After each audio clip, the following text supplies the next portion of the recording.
오늘 하나님이 우리에게 주신 말씀은 사도행전 10장 1절부터 26절까지의 말씀입니다. 오늘 말씀은 좀 길지만 그래도 우리가 한번 이 말씀이 어떠한 내용인지를 같이 읽고 말씀을 우리가 들어가려고 하는데요. 우리 1절 제가 읽고 우리 2절은 여러분들이 읽고 우리 한 절씩 교독하도록 하겠습니다. 제가 먼저 읽겠습니다. 가이사랴에 고넬료라는 사람이 있으니 이달리아 부대라 하는 군대의 백부장이라. 그가 경건하여 온 지방과 더불어 하나님을 경외하며 백성을 많이 구제하고 하나님께 항상 기도하더니 하루는 제9시쯤 되어 환상 중에 밝히 봄에 하나님의 사자가 들어와 이르되 고넬류야 하니 고넬료가 주목하여 보고 두려워 이르되 주여 무슨 일이니까 천사가 이르되 네 기도와 구제가 하나님 앞에 상달되어 기억하신 바가 되었으니 네가 지금 사람들을 요바에 보내어 베드로라 하는 시몬을 청하라. 그는 무두장이 시몬의 집에 유숙하니 그 집은 해변에 있다 하더라. 마침 말하던 천사가 떠나매 고넬료가 집안 하인 둘과 부하 가운데 경건한 사람 하나를 불러 이 일을 다 알고 요바로 보내니 이튿날 그들이 길을 가다가 그 성에 가까이 갔을 그때에 베드로가 기도하려고 지붕에 올라가니 그 시각은 제6시더라. 그가 시장하여 먹고자 하니 사람들이 준비할 때에 황홀한 중에 하늘이 열리며 한 그릇이 내려오는 것을 보니 큰 보자기 같고 내 귀를 메어 땅에 들이웠더라. 그 안에는 땅에 있는 각종 네 발 가진 짐승과 기는 것과 공중에 나는 것들이 있더라. 또 소리가 있으되 베드로야 일어나 잡아 먹으라 하거늘 베드로가 이르되 주여 그럴 수 없나이다. 속되고 깨끗하지 아니한 것을 내가 결코 먹지 아니하였나이다. 또 두 번째 소리가 있으되 하나님께서 깨끗하신 것을 내가 속되다 하지 말라 하더라. 이런 일이 세 번 있은 후 그릇이 곧 하늘로 올려져 가더라. 아멘. 아멘. 네, 오늘은 기도하는 사람이라는 제목으로 함께 말씀을 나누도록 하겠습니다. 오늘 본문에는 기도하는 사람 두 사람이 등장을 하게 됩니다. 누구냐? 고넬료와 바로 베드로죠. 이 두 사람을 한번 비교해 보려고 합니다. 이들이 있는 곳, 지금 장소는 고넬료는 지금 가이사랴라는 곳에 있고 베드로는 요바에 있습니다. 고넬료의 직업은 백부장이죠. 베드로의 직업은 예수님의 제자입니다. 그리고 고넬료는 이방인의 신분을 갖고 있어요. 그리고 베드로는 유대인이라는 거죠. 그리고 고넬료의 사역은 구제 사역에 아주 힘쓰고 있는 사람입니다. 그리고 베드로는 복음을 선포하고 치유하는 사역을 감당하고 있죠. 자, 이들의 공통점은 이것입니다. 둘 다 기도하는 사람이라는 거예요. 그리고 환상을 본 사람이라는 거예요. 하나님이 환상을 보여주시기, 그렇게 환상을 경험한 사람이라는 것입니다. 자, 이렇게 간단하게 우리가 비교를 해본다면 이런 차이점과 공통점이 있는데요. 오늘 본문에서는 하나님이 각 사람에게 보여주신 이 환상을 통하여서 또 하나의 사건을 기록하고 있습니다. 자, 먼저 고넬료의 이야기부터 우리가 한번 해보려고 하는데요. 고넬료의 가장 큰 특징은 이방인이라는 거예요. 이방인. 그리고 그것도 100명의 군인들을 지휘하고 있는 로마의 장교라는 것입니다. 상황적으로만 본다면 그가 하나님을 믿는다는 것은 매우 어려운 환경이었다는 것입니다. 이방인인데다 로마 장교예요. 그런 사람이 예수님의 복음을 믿는다 쉽지 않았겠죠. 우리 2절의 말씀 한번 읽어볼까요? 그가 하나님을 경외하며 백성을 많이 구제하고 하나님께 항상 기도하더니. 아멘. 고넬료에 대해서 아주 잘 소개가 되고 있죠. 고넬료는 여러분 어떤 사람입니까? 이방인임에도 불구하고 하나님을 경외하고 구제하는 데 힘쓰고 기도하는 사람이었다는 거예요. 자, 어때요? 굉장히 훌륭한 사람이죠. 자, 그런데 아쉬운 부분 한 가지가 있습니다. 여러분 어떠한 부분인지 아시겠습니까? 외적으로 볼 때는 참 경건하고 신앙심도 있는 것 같아 보입니다. 신앙에 전혀 문제가 없는 것 같아 보여요. 하나님께 기도를 하니까요. 그러나 그에게 없는 단 한 가지가 있었습니다. 그의 마음 중심에는 누가 없었을까요? 예수 그리스도. 그 안엔 예수 그리스도, 즉 복음이 없었다는 겁니다. 여러분, 우리가 사도행전의 말씀을 우리를 쭉 읽어가면서 오늘이 벌써 30번째 시간인데요. 우리가 기억해야 되는 한 가지가 있어요. 예수님이 부활 승천하신 이후부터 구원과 복음은요, 더 이상 유대인들에게만 해당되는 이야기가 아니라는 것입니다. 예수님이 말씀하셨죠. 온 유대와 사마리아 땅 끝까지 이르러 내 증인이 되리라. 그래서 지금 수많은 제자들이 곳곳에 흩어져서 그렇게 복음을 전하고 있는 거예요. 이 박해 환란 속에서도, 그렇게 어려운 상황 속에서도 지금 이 복음을, 이 마지막 예수님이 하신 말씀을 우리가 어떻게든 지키려고 하는 거죠. 백부자인 고넬료는요, 이미 모든 면에서는 훌륭했던 사람입니다. 그러나 그의 중심에 예수 그리스도가 빠져 있었던 거예요. 하지만 고넬료는 뭘 늘 했던 사람이라고요? 기도와 구제. 기도와 구제. 오늘날 고넬료가요, 기도하는 가운데 하나님이 고넬료에게 환상을 밝히 보이십니다. 자, 3절 4절 같이 한번 읽어볼까요? 하루는 제 9시쯤이 되어 환상 중에 밝히 보매 하나님의 사자가 고넬료야 하니 고넬료가 주목하여 보고 두려워 이르되 주여 무슨 일이나이까? 천사가 이르되 내 기도와 구제가 하나님 앞에 상달되어 기억하신 바 되었으니. 아멘. 자, 여러분, 우리가 여기서 가장 먼저 우리가 오늘 참 중요하게 봐야 되는 건 뭐냐? 기도의 중요성입니다. 기도의 중요성. 오늘 시간이 계속 언급될 거예요. 제9시라고 했고 제6시라고도 하고, 이것은 유대인들이 지켜 기도했던 시간이죠. 정한 시간입니다. 여러분, 기도는요, 이렇게 해야 되는 거예요. 어떻게 해야 되냐? 이 말씀처럼요, 기도는 나를 위한 구제와 나를 위한 간구로 기도하는 것이 아니에요. 온전히 기도와 구제는요, 하나님 앞에 상달되어야 하는 줄 믿습니다. 분명히 기록되어 있죠. 내 기도와 구제가 하나님 앞에 상달되어 기억하신 바 되었으니. 이것을 우리가 가장 먼저 오늘 기억해야 된다는 겁니다. 여러분, 하나님은 우리 중심을 보시는 분입니다. 고넬료는 이 땅에 메시아로 오신 예수 그리스도에 대해서는 아직 몰랐어요. 아직 모르지만 그는 전능하시고 유일하신 하나님의 존재에 대해서는 분명히 알았습니다. 그렇기 때문에 그가 기도한 거죠. 자, 이제 고넬료에게 필요한 것은 무엇이냐? 복음만 그에게 들어가면 되는 거예요. 예수 그리스도의 복음만 그에게 들어가면 모든 것이 다 갖춰지게 되죠. 마지막 그 구원의 그 선물까지 받게 되는 겁니다. 자, 여러분, 그래서 오늘 하나님은 그의 기도를 들으시고, 그의 기도가 하나님께 상달되었으니 그의 기도를 들으시고 예수 그리스도의 복음을 그에게 듣게 하십니다. 너무나도 축복이죠. 자, 환상 가운데 하나님의 사자가 고넬료에게 뭐라고 이야기를 했는지 한번 살펴보려고 하는데요, 5절의 말씀이에요. 같이 읽어보겠습니다. 내가 지금 사람들을 요바에 보내어 베드로라는 시몬을 청하라. 간단하죠? 요바에 있는 베드로를 청하라, 데려오라, 초대하라. 고넬료 어떻게 했을까요? 천사가 떠나자마자 하인들을 보내서, 요바로 보내서 정말 베드로를 품게 초대합니다. 자, 여기서 우리가 또 집중해야 되는 건 뭐냐? 아무런 의심도 품지 않고 아무런 의문도 갖지 않고 하나님의 말씀에 바로 순종했다는 겁니다. 그렇게 해라. 환상 가운데 보이신 그 모든 것을 그 즉시 실천하고 순종했다는 거예요. 자, 여기까지 기억하시고, 자, 다음 이번에는 우리가 베드로를 한번 살펴보려고 합니다. 베드로도 역시 요바에서 열심히 기도하고 있었어요. 그래서 기도하는 두 사람인 거예요. 자, 그 시간을 보면 9절에 제6시라고 기록이 되어 있죠. 베드로도 마찬가지로 그 시간에 하나님이 환상을 그에게 보이십니다. 이런 환상이죠. 하늘이 열리며 보자기 같은 그릇이 하나 내려오게 되는 거예요. 그리고 그 안에 각종 짐승과 기는 것과 새들이 가득 차 있는 겁니다. 가득 차 있어요. 그때 이런 음성이 들려옵니다. 베드로야, 일어나 잡아먹으라. 잡아먹으라. 여러분, 베드로가 뭐라고 대답했을까요? 뭐라고? 자, 14절 같이 한번 읽어볼까요? 베드로가 이르되 주여 그럴 수 없나이다. 속되고 깨끗하지 아니한 것을 내가 결코 먹지 아니하였나이다.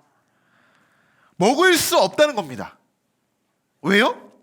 지금 보자기 안에 담겨 있는 건 뭐예요? 각종 짐승도 여러 가지 담겨 있다고 했잖아요. 그런데 왜 먹을 수 없다고 합니까? 네, 레위기 11장에 기록이 되어 있어요. 뭐가 기록이 되어 있냐면 정결한 것과 부정한 것, 유대인들은 정결한 음식과 부정한 음식 굉장히 중요하죠. 아직도 이슬람은 그것을 지켜요. 그래서 우리들이 먹어야 하는 정결한 음식이 있어요. 그 레위기에 기록이 되어 있습니다. 그리고 먹어서도 되는 음식들이 정결히 구별이 되어 있다는 거예요. 그런데 지금 이 모든 음식이 각종 짐승들이 다 지금 그 안에 들어있는 거잖아요. 정결하고 부정하고 모든 음식들이. 자, 그러니까 이 베드로에 볼 때는 어때요? 안 된다는 거예요. 하나님 깨끗하지 않아요. 그 음식 부정한 건데 내가 어떻게 이것을 먹겠습니까? 먹을 수 없습니다. 라고 지금 말하고 있는 겁니다. 먼저 우리는 베드로의 환상에 대해서 함께 살펴볼 필요가 있는데요. 자, 제가 한번 여러분들에게 질문을 하나 드려볼게요. 한번 생각해 보세요. 하나님이 베드로에게 보이신 보자기 안에 들어있던 각종 짐승들이 있었죠. 뭐 새들이 있었죠. 그것은 무엇을 상징하고 있는 걸까요? 무엇을? 여러분은 뭐가 그 안에 들어있다고 생각하십니까? 정결한 것과 부정한 것. 그렇다면 그들에게 정결한 것은 무엇이고 부정한 것은 무엇일까요? 이것이 그 환상을 통해서 베드로에게 깨닫게 하신 하나님의 메시지입니다. 그들에게 정결은요, 유대인입니다. 그들에게 부정한 것은요, 이방인입니다.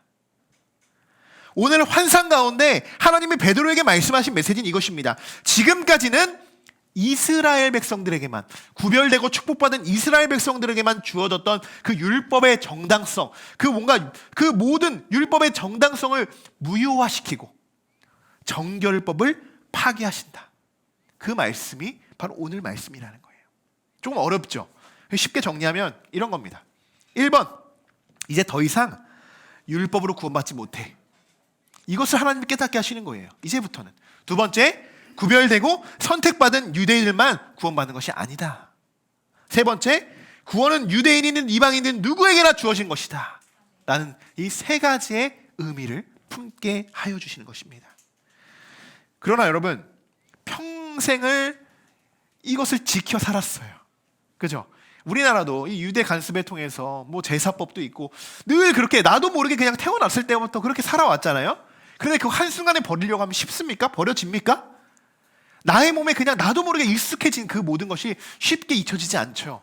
베드로는 어떻겠어요? 베드로는 지금까지 먹는 것 구별해서 먹고 늘 기도하고 그랬던 사람인데 정결한 것 이방인과 뭐 이거 다 이렇게 지금 구별해가지고 살았던 사람이 한 번에 하나님이 다 그건 이제 아무것도 소용이 없다.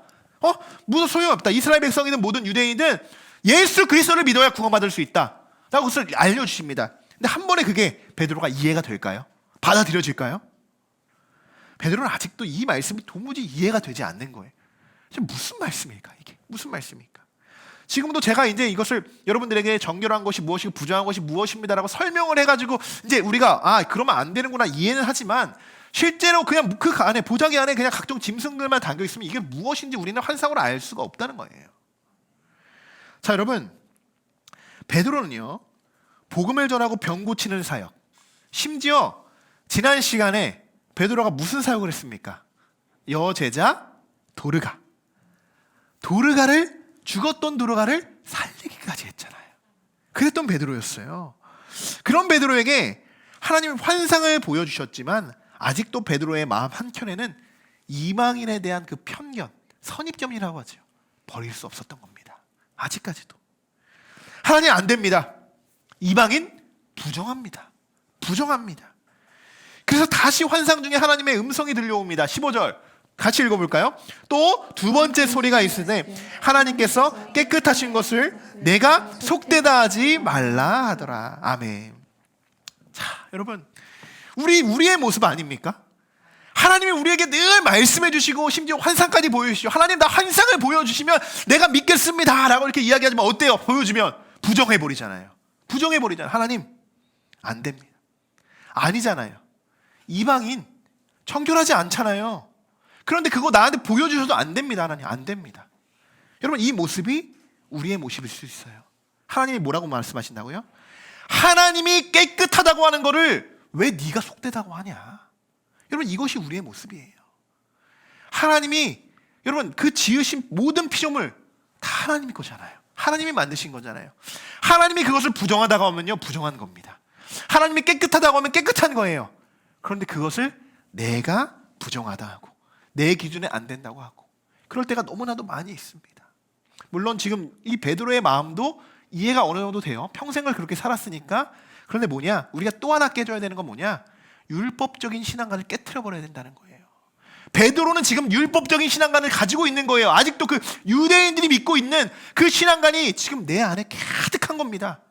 그러니 새롭게 이 신약에서 예수 그리스도 이후의 신약, 그 구약과 신약은 완전히 다르죠.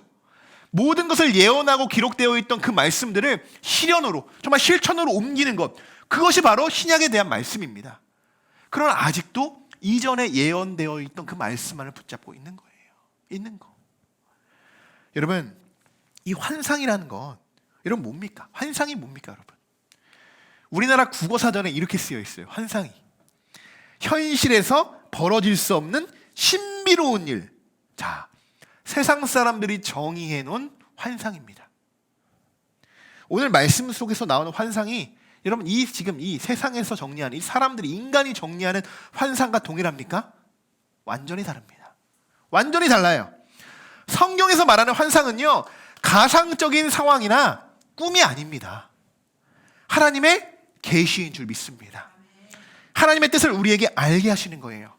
하나님의 계획을 우리에게 깨닫게 하시는 것, 그것이 성경에서 말하는 환상입니다. 환상. 오늘 말씀 제목이 뭡니까? 기도하는 사람이죠. 기도하는 사람. 여러분, 즉 기도하는 사람은요, 하나님의 환상을 볼 수 있는 자들입니다. 정말 여러분 기도할 때 하나님의 환상을 우리가 너무나도 많이 경험하지 않습니까? 그런데 이 고넬료 그리고 베드로의 기도는요, 어디까지 되었다고요? 하나님 앞에 상달되었다. 이 기도가, 그들이 드리는 기도가요, 하나님 앞에 상달되어질 때 우리에게 환상이 보이는 겁니다. 환상도 아무 때나 보이는 게 아니에요. 아무 때나. 어떨 때는 정말 우리의 간구일 수도 있죠. 너무나도 간절한 기도 제목일 수도 있고, 정말 우리가 끝내 계속적으로 믿지 못한 무언가가 있어서 하나님께 매달리고 기도할 때 하나님이 그렇게 환상을 보여주실 때도 있고, 또 어떨 때 환상을 보여줍니까? 정말 아무것도 몰라요. 아무것도 우리 한 치 앞도 바라볼 수 없을 때 하나님 내가 도무지 알 수 없습니다. 그럴 때 환상을 보여주시거든요. 기적을 체험하게도 하신단 말이에요. 환상이 곧 기적이고 마찬가지죠. 그렇게 하나님은 늘 지금까지 아브라함도 그렇고 모세도 그렇고 그 다윗도 그렇고 늘 그들의 환상 가운데, 그 기적 가운데 하나님이 하나님의 하시는 일, 하나님이 살아 역사하시는 것을 그들에게 보이셨습니다. 그리고 그들이 그 계시를 통해서, 환상을 통해서 그들이 걸어가야 할 그 길을 비춰주셨다는 거예요. 환상은요, 그냥 한번 우리가 딱 보여주고 딱 보여져주고, 아 그랬구나, 그러면서 우리가 지금 저희 가서 복권방 가서 로또를 사는 그러한 환상이 아니에요. 그건 꿈입니다. 그냥 가상적인, 그냥 세상에 말하는 환상이에요. 하나님이 보여주시는 꿈은요, 세상 부귀영화가도 더 귀한, 우리를 하나님의 길로, 하나님이 예비하신 것처럼 우리를 인도하여 주시는 그 하나님의 어떠한, 뭐라고 하죠? 정말 어느 것, 세상과 어느 것보다 갖출 수 없는 값어치라고, 그렇게 가치라고 우리가 여겨야 되는 것이에요. 그래서 환상은 아무에게나 보이지 않습니다. 쉽게 보여지지 않습니다. 우리가 정말 간절히 기도할 때 이 두 사람의 기도처럼 늘 기도하는 습관이 있었죠. 제3시, 6시, 9시에 기도하는 이 유대인의 정결법처럼 그들은 늘 기도했던 사람이라는 것을 성경에서 보여주고 있습니다. 그리고 구제사역과 기도하기에 이들은 멈추지 않았다고 했죠. 그렇게 삶 속에서도 늘 기도하는 삶을 실천했다는 거예요. 여러분, 우리의 기도도 우리가 그냥 환상과 하나님의 꿈, 뭐 하나님이 이루실 기적, 그것만 그냥 우리가 기도하지 말고요, 먼저 정말 기도하는 사람으로서 우리의 기도가 하나님 앞에 상달되기까지 우리가 힘써 부르짖어 기도해야 하는 줄 믿습니다.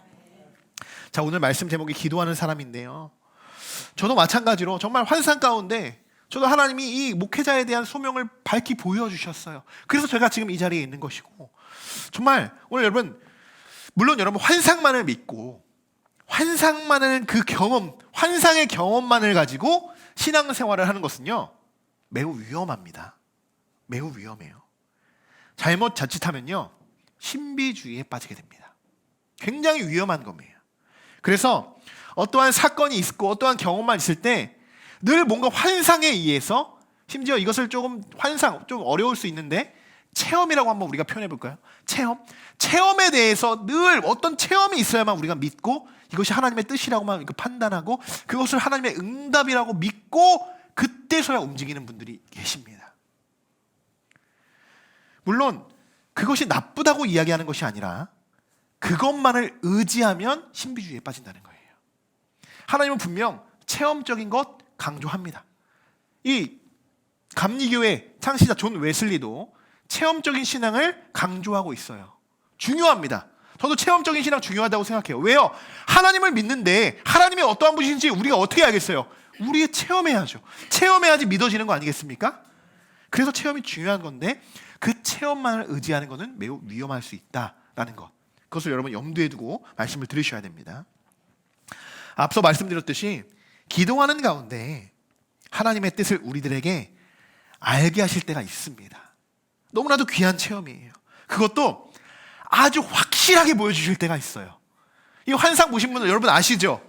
막 흐릿흐릿하게 막 누가 나왔지? 뭐 어떤 장면이었지? 이런 분들이 있어요? 아니죠. 어떠한 상황과 누구와 정확하게 그것을 기억합니다. 기억해요. 제가 하나님의 목회자의 그 목사의 그 마음을 환상해 주셨을 때 제가 말씀드렸잖아요. 정확하게 빨간 의자로 된, 극장형 빨간 의자로 된 3층 구조의 그 예배당 안에서 제가 마이크를 들고, 그것도 무선 마이크였습니다. 핸드 마이크를 들고 이러한 강당 앞에서 메시지를 선포했을 때 그 모습을 정말 하나님이 보여주셨거든요. 그 기도가 정확히 제가 맞아 떨어진다고 말씀드렸죠. 작년 송구 영신 예배 때 제가 말씀드렸어요. 제가 그 좌석수를 세봤다고 했잖아요. 정확히 1000석이었어요. 1000석, 그러니까 그 1000석을 채우려면 몇 가정이 있어야 하고 세봤더니 제가 늘 품고 기도했던 300가정 정확히 맞아 떨어졌었어요. 정확히. 하나님 환상을 어렴풋하게 보여주시지 않습니다. 정확하게 보여주십니다. 여러분, 우리가 그러한 환상을 경험해 보면 정말 하나님이 우리에게 그 환상 가운데 나타나서 정확하게 사인을 보여주실 때가 있어요. 여러분 많이 경험해 보셨을 텐데, 여러분 그럴 때 어떻게 해야 됩니까? 어떻게 해야 돼요? 하나님이 그런 환상을 주셨음에도 불구하고 여러분 그 뜻에 순종해야 할까요? 아니면 베드로처럼 하나님 안 돼요, 그 부정한 거예요, 안 돼요, 이렇게 해야 될까요? 어떻게 해야 되는 것이 정답일까요?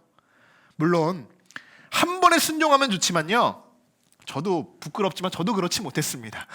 저도 환상을 보여주는데도 하나님 아닌 것 같아요. 그러면서 저도 오늘 베드로의 모습을 저도 느꼈는데, 한 번 더 보여주시면 하나님 제가 믿겠습니다 했는데 또 한 번 보여주시더라고요. 이거 큰일 났네, 하나님 한 번만 더 보여주시면 제가 믿겠습니다. 네. 그래서 보여주셔서 제가 여기 지금 서 있게 됐습니다. 네. 그럴 때가 있어요, 여러분. 이럴 때 여러분 어떻게 해야 됩니까? 하나님은요, 저처럼 이렇게 묻잖아요. 계속 보여주십니다. 그것이 내 뜻이 맞다, 내 뜻이 정확히 틀리지 않다, 너가 틀린 거지 나는 맞다, 내가 옳다, 내가 진리다라는 것을 계속적으로 보여주십니다. 우리가 순종할 때까지, 그 뜻에 순종할 때까지 계속 보여주신다는 거예요. 자, 하지만 여러분 우리의 마음은 어때요? 하나님 현실적으로 그게 불가능한 것은 아닌가요? 현실적으로 불가능한 건 아닌가요? 이런 방법이 아니어도 다른 좋은 방법이 있지 않을까요? 이렇게 타협하는 것이 우리들이죠. 자, 여러분 15절의 말씀 우리 한번 다시 볼까요? 하나님께서 깨끗하게 하신 것을 내가 속되다 하지 말라. 이 마음 그대로 여러분 마음속에 한번 새겨보시기 바랍니다. 이 말씀 한번 우리가 집중해 보자는 거예요. 정말 우리는 늘 이러한 고질적인 문제가 있어요. 우리가 신앙생활 하면서 내 뜻대로 생각하고 내 뜻대로 속단하는 거예요. 우리 10년 20년 우리가 신앙생활 했다고 해도요, 하나님이 그렇다고 하시는데 내 의견을 주장할 때가 너무나도 많다는 겁니다. 자, 여러분 잘 보세요. 지금 고넬료에게도 하나님이 환상을 보여주셨죠. 심지어 그는 이방인이었죠. 로마의 장교였습니다. 그랬던 사람의 환상을 보여주셨고, 자, 또 한 번 예수님의 가장 수제자, 성령 충만해요. 그리고 얼마 전까지 죽은 사람도 살렸던 그런 베드로였어요. 똑같이 환상을 보이십니다. 근데 누가 순종을 잘합니까? 베드로가 잘해요? 고넬료잖아요. 고넬료. 그래서 여러분, 하나님의 그 구원은요, 처음 신앙을 받았던 자, 처음 믿는 자들이나 20년 믿으나 30년 믿으나 아무런 상관이 없는 거예요. 내가 유대인이든 내가 이방인이든 전혀 상관이 없는 거예요. 그래서 늘 사도 바울이 이야기하죠. 헬라인이나 자유인이나 누구든 상관이 없다. 누구든 상관이 없다는 거예요. 구원받는 데 있어서 여러분 그것이 무슨 상관이 있겠습니까? 여러분, 구원받는 것은요, 주님의 이름을 믿고 주님이 내 주님이심을 믿고 그분께 구원받으면 우리가 천국 가는 거예요. 어려운 것이 아닙니다. 고넬료는 천사가 떠나가자마자요, 사람들을 보냈어요. 그런데 베드로는요, 3번이나 이것을 반복한다는 거예요. 아닙니다. 하나님께 정결하지 않아요. 그리고 나서 또 한 번 말씀하시죠. 하나님 아니라니까요. 아니라니까요. 왜 그러세요? 근데 하나님이 또 보여주십니다. 깨끗하다고. 하나님 얼마나 답답하실까요? 그죠? 우리를 보면서 아주 답답해 하실 것 같아요, 여러분.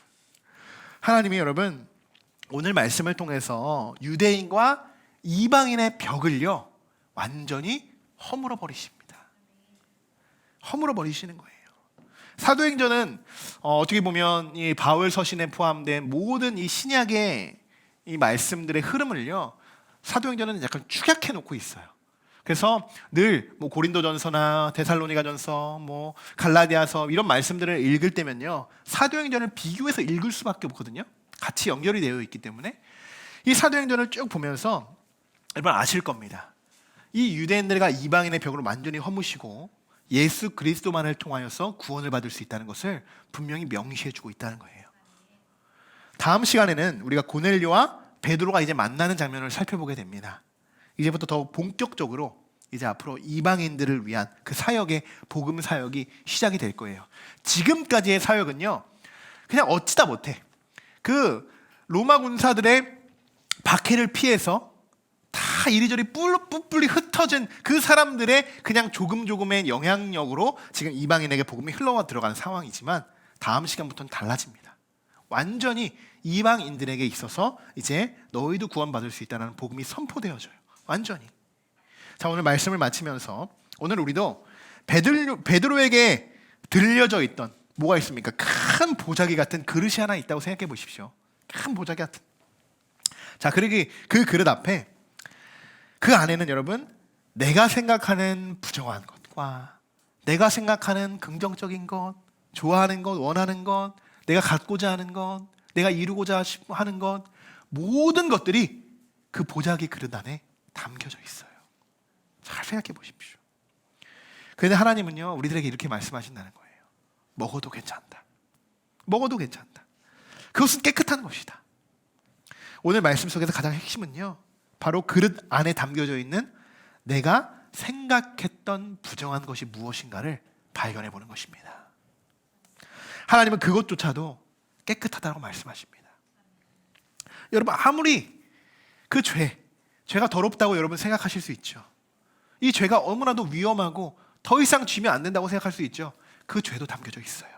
그 죄가 담겨져 있어야 됩니다. 왜? 하나님이 깨끗하게 하실 것이니까. 눈과 같이 쉬게 하실 것입니까? 그래서 여러분이 생각할 때 그 모든 악한 것, 죄악된 것, 그것 여러분 멀리 떨어뜨려 놓지 마시고요, 하나님께서 사하여 주실 그 모든 죄도 다 그릇에 담으시기 바랍니다. 그리고 우리는 기도해야 되는 거예요. 하나님 앞에 그 기도가 상달되어질 때까지 기도해야 되는 거예요. 여러분, 우리의 기준은 완전히 무너지게 될 것입니다. 내가 생각했던 부정한 것이 나의 생각이었을 뿐이야. 정말 이것이 자유함이 아니라 나의 올무가 되었을 뿐이었구나 라는 것을 여러분 깨닫게 되길 소망합니다. 자, 이번 한 주간도 기도하기를 쉬지 않으시고 간절히 기도해야 하는 것이 있다면 부르짖어 기도하는 한 주간 되시길 소망하고 축복합니다. 우리의 기도는요, 환상을 보여주십시오 라고 기도하는 것이 아니라 우리가 기도하여질 때, 우리의 기도가 하나님 앞에 상달되어질 때 환상이 보여지게 되는 것입니다.